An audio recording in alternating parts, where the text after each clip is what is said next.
I'm a DJ boy, going to Decentral, making NFT, I'm Z values, being crypto poor but JPay rich. So with that said, covering Decentralized Cloud, let me introduce to the stage our moderator, self-titled Nerd Supreme, which I absolutely love, Seth, mineyourbiz, Estrada.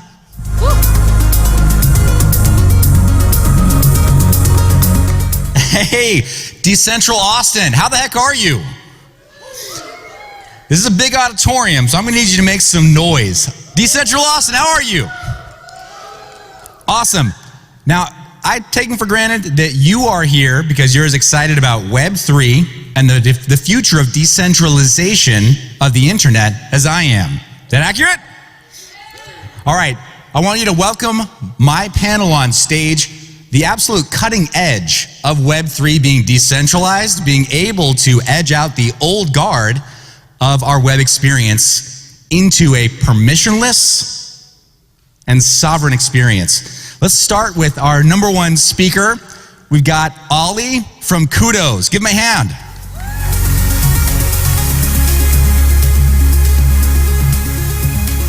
Hey Seth, thank you.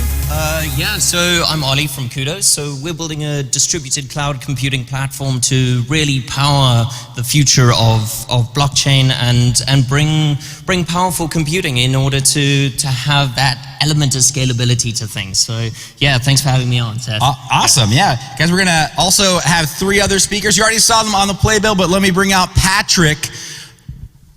Oh, no, did I get the order? The order wrong? Let's bring Patrick. Come on out. I got it totally wrong.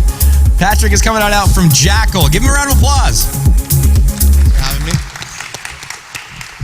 Check. Perfect. Thanks for having me. I'm really excited to be here and to be with some really, really great minds around the Cosmos ecosystem.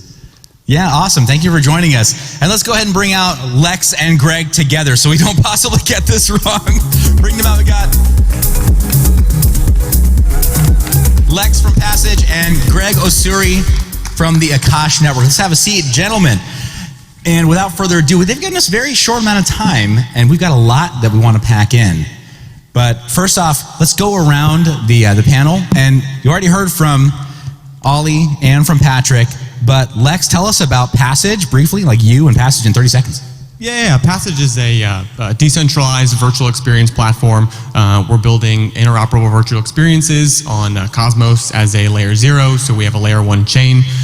We've done events with big teams like Capitol Records, Amazon, American Girl. Previously, we worked in kind of the traditional media and event space, doing stuff for Warner Brothers, Disney, Red Bull, Marvel, and we're trying to bring that mainstream media audience into accessible, interoperable virtual experiences. Awesome. And Greg Osuri from the Akash Network. My name is Greg Osuri. I'm the founder for Akash. Akash, in simplest terms, is an open market for cloud-grade compute. It is the world's first open market and the largest, and the fastest growing as well in terms of adoption.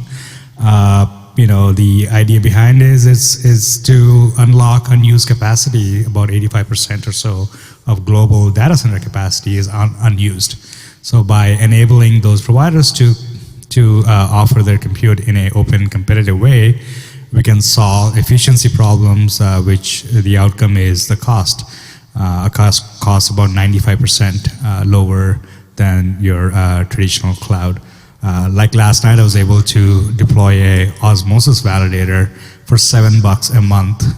So when the bear market hits and profitability for node operations is in question, AKT is your best friend. I highly recommend you go check it out. So, yeah, awesome. Great to have all 4 of you gentlemen on the panel. Let's start off by talking about something that I think most people are interested in as we get into this newest phase of layer 0s and this newest phase of blockchain infrastructure.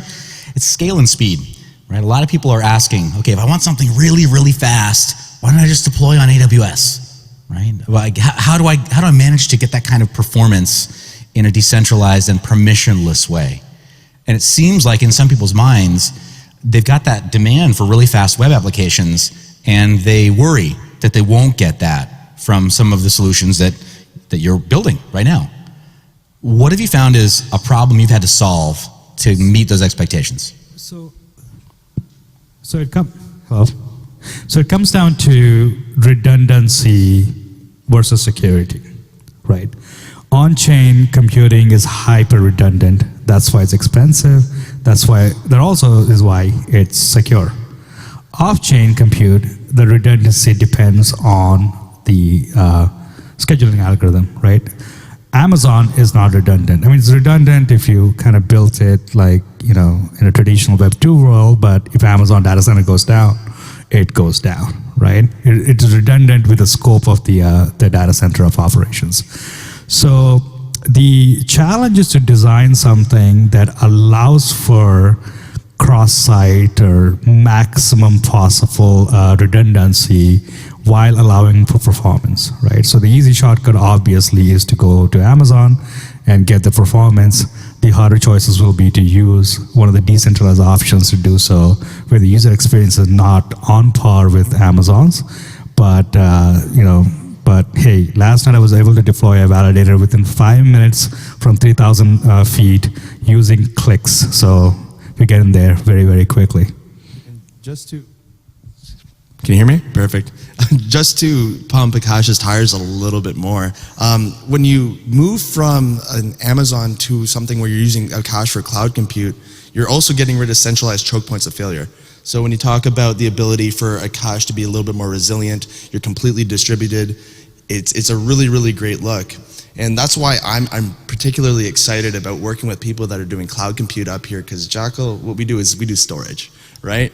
And JACKAL doesn't do math, but JACKAL has a lot of parking space, essentially, if you want to break it down that way. So we're really, really excited to be here, really excited to hear from a lot of you different guys, and hopefully excited to work together as well.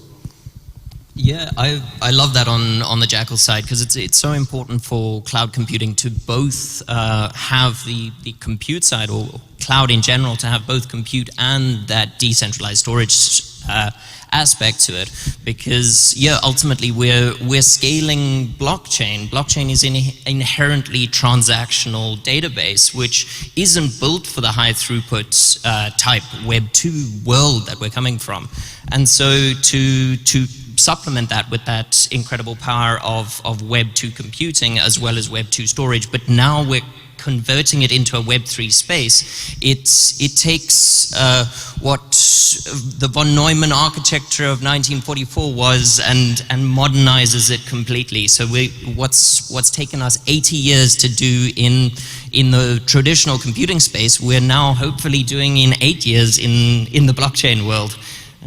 Just to add on that as well, when you go to build humane and ethical technology, it comes with a trade-off a little bit, right? So if you want to build these really permissionless systems, you want them to be really resilient, sometimes they come at a trade-off, and it's a lot more R&D. So that's kind of why I'm really excited to continue to build this space. And when you talk about speed picking up as we continue to evolve, it's going to get there. It just may give us a few seconds. And I think from the development side, like, we get to solve those problems so that end users don't have to, right? Like, we can figure those things out. We can figure out what needs to be on the blockchain. You want to take the smallest unit of information, whether it's the relationship in a decentralized cloud marketplace, is your relationship with the compute provider. Take the smallest thing. We can figure those things out as builders, but from our perspective with Passage, the goal is that the end user doesn't have to deal with that, right? We have so many barriers to entry in the blockchain space, in the Web3 space, that we don't want compute to be another one of them, right? The biggest leverage point of the decentralized cloud, whatever the infrastructure is, whether it's storage or compute, it gives us the opportunity to take that burden off the end user. And the way that Passage is leveraging that is to deliver high-end Unreal Engine 5 experiences in the browser, because the compute's somewhere else, right? So like you said, like, it's a balance of trade-offs where, you can create security where you want to create security, but we also have the opportunity in extrapolating the compute layer from the user to take a huge burden, which gives us an opportunity to onboard new users into the space in a technological space that's inherently filled with roadblocks. Yeah, awesome. Let me ask each one of our panelists just a little more directly on the question of scale and speed. What have you found has been a big hurdle that your team has been able to overcome so that your user experience isn't something that anybody who's non-technical has to worry about at all? Like, what does that actually look like for Passage and for JACKAL, for CUIDOs, and then obviously for Akash, you're much more dev-facing. I don't think the average person who's who wants to use a typical like web service is thinking like, you know what, where is this hosted? But it's seamless, right? So how have you solved problems there? Yeah, I mean, even for dev facing, I mean, developer experience is key, right? So the approach we took was to be hyper developer focused and not necessarily operator focused, right? So what that means is we emphasized on extremely clean interface design when it comes to APIs, right? When it comes to machine-to-machine interaction, when it comes to performance of machine-to-machine interaction. So, and our intention of that design was that any system, in order to deliver a superior user experience, you have to make the trade-offs. And we don't know what trade-offs we need to, what the user will make and what they prioritize to deliver the experience, right? So we wanted the community to decide based on their users they serve. So now we have, I believe, 3 different applications built on top of Akash that do user experience in one form or the other. One is Akash Lytics, which does a non-custodial deployment, another one is Praetor, which does provider onboarding super simple. Another one is Perry, and I think they do a more like a Netlify style, like git push deploy and Akash. And they figured out, because they like the composability Akash gives, and the permissionlessness and the guarantees of the platform, right? And so we made a conscious choice of focusing on the developer and the developer experience, and having developers build tooling. We think that's a much better scalable way, instead of like trying to focus on the operator, right? Like, if people ask me like, why is there not a simple way to deploy my WordPress website? I'm like, well, it is not, because the deployer of a WordPress website is not necessarily a technical person. You can do it, but it's just going to take a lot more work. So we're going to wait for a WordPress hosting platform as a service to make the trade-offs that is easy for the user base to use Akash instead of us doing it. So we took a community-first approach when it comes to operator usability. So and that's a strategy, and other people have other strategies, but we believe in a developer-first strategy. Yeah, let the developers decide, how things need to be implemented, and just give them the options for composing these things. I would say in terms of scaling, one of the biggest opportunities for scaling a decentralized cloud is the fact that if you decentralize the relationship between the compute provider, the person who is offering hardware, and the person who wants to build an application, then anybody can contribute, right? I can't go and contribute compute to AWS or Azure or whatever.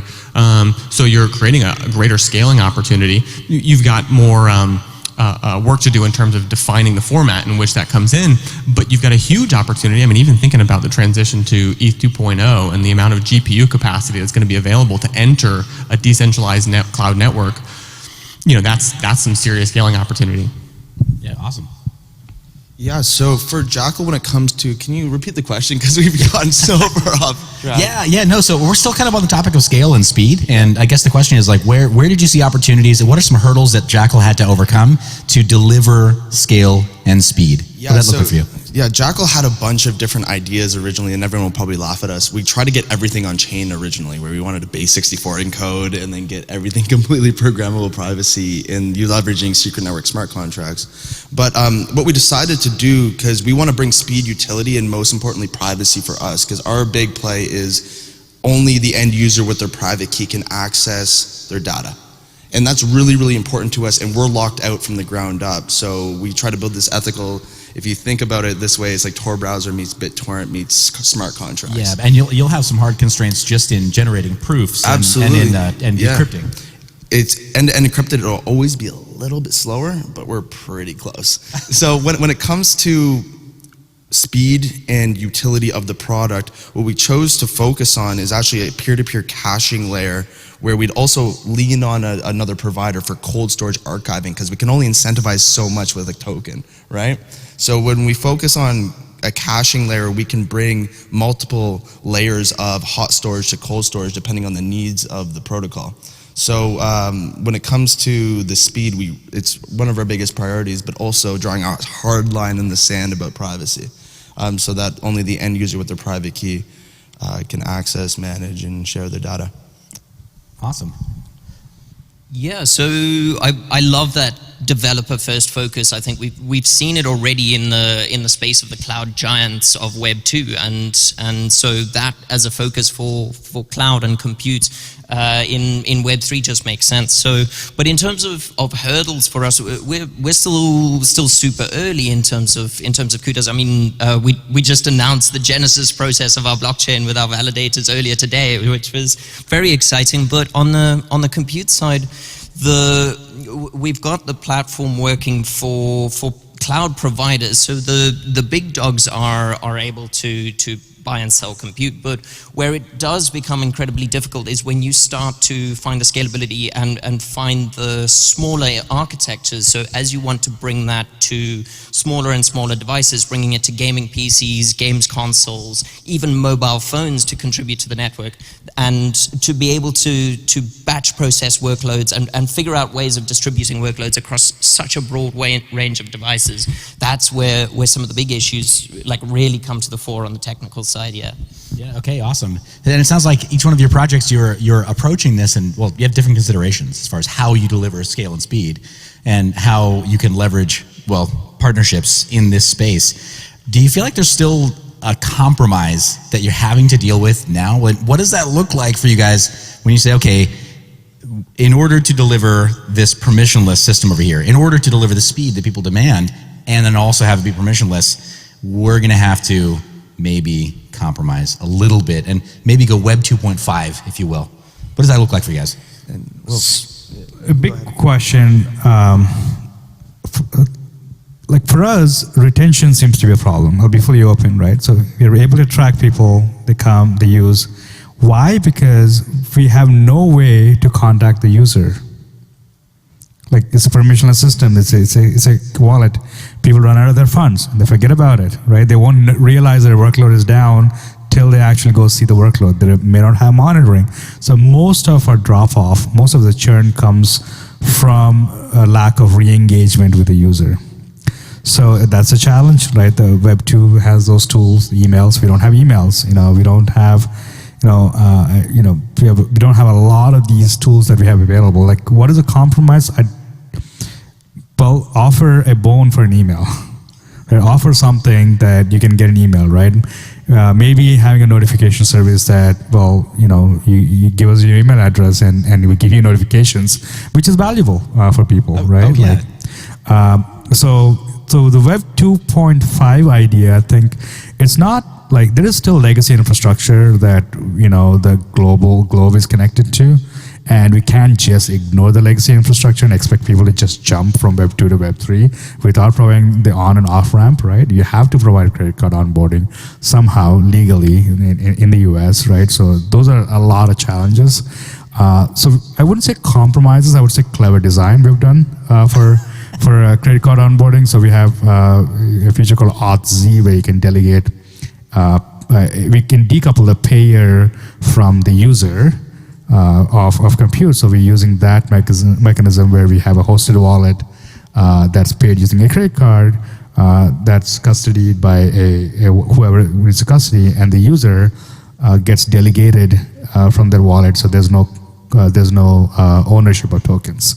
So that's a legal way of doing credit card onboarding. So it's not like compromises, but just clever design that evolves over time. And I think in very, very soon we're going to have these systems come into play, and people will figure this out. And these patterns will become the global Web3 onboarding patterns. And I would give it another 2 years by the time Web3 goes mainstream. Okay, great. And I appreciate that. Compromise is probably not the right word. I mean, these technologies in Web 2 have been used because they're useful. So, no reason to slash and burn if it helps maintain usability. I mean, they're legacy systems. They need to be onboarded. Email is been around since '69, right? So it's such a thing. Like even Web 1 is pre-Web 1, Web 0, right? So, and people still use email, so you just can't ignore that. Yeah, it's one of those things where it's like if we want to have people in this space to bring value, you can't ignore the language that people are already using, right? As you're paving the way forward, it's got to connect to something, right? It's like, oh, okay, we're going to build the highway here to get to the future, but it's not, if it's not connected to anything else, then what's the point, right? You're just going to be treading that path alone. So creating these avenues to get people from the Web 2 space into the Web 3 space, which aren't independent things, right? I mean, how many of your dApps are actually hosted on AWS right now, right? I mean, that's a huge centralized infrastructure point to failure. And that's most of them, right? And that's okay, because if people can get to it, there are advantages. You are able to decentralize certain elements of it.